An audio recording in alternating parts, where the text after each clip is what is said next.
Welcome to Publishing Dojo's vlog for news, great ideas, and trends in the publishing industry.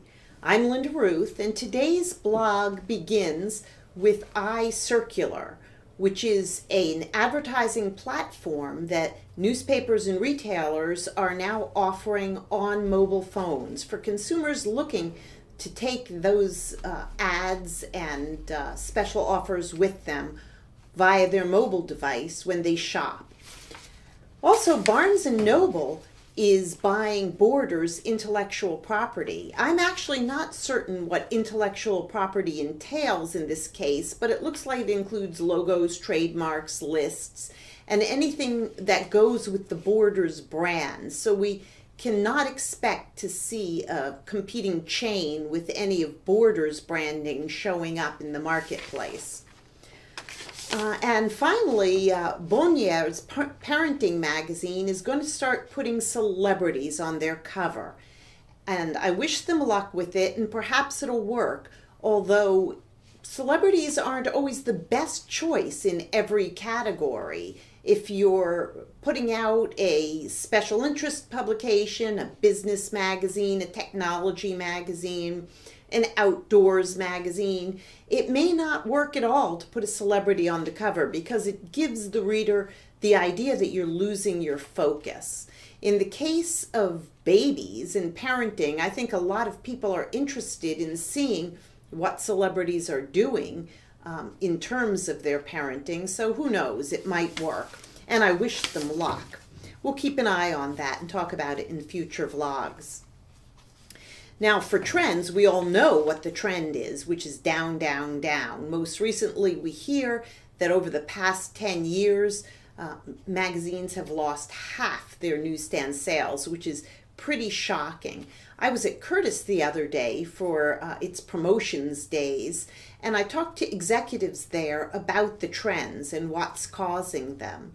And overall, the feeling was that these trends are caused more by the economy and the recession than by the advent of digital. And Curtis had a lot of really good reasons for backing that up. One is that the timing certainly corresponds, which is the magazines really started tanking about the same time the economy started tanking. Two is on a global basis. If you look country to country, and I find this fascinating, the markets where newsstand and magazine sales in general are doing the worst are the same markets where the economy is doing the worst. Not the markets where there's the most trend towards digital or where digital devices are gaining the greatest foothold. In fact, in markets where the economy is coming back, we're starting to see somewhat of a resurgence in magazine sales. That's interesting, and it's somewhat promising too. Also, Wooden Horse recently came out with a piece of information that they picked up somewhere that the households with the most money and the most ability to switch to digital and supplement what they're doing with tablet devices are also the households that seem to enjoy reading the most and are still reading and purchasing the most magazines. Finally, Walmart has recently done a study of their consumers, which shows that consumers are buying a lot less. They're going into the stores with a very specific list and disciplining themselves to leave having bought only the items on that list. But when asked what they really enjoyed, what they said was that they really enjoyed reading print magazines. So let's not give up on magazines too soon, certainly not on the print versions of them. And as the economy starts to come back, we might see magazines coming back too. And that brings us to some great ideas. One of the great ideas from Magnet, I know publishers are asking me, what can they do to continue to survive as sales plummet and everything becomes so discouraging?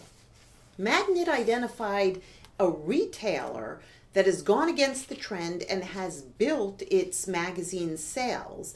And it's a retailer that it's not a new entry into the magazine space. So it's so that their growth on a percentage basis is based on growing from nothing to something. Actually, it's Myers, where many publishers have been doing business for many years.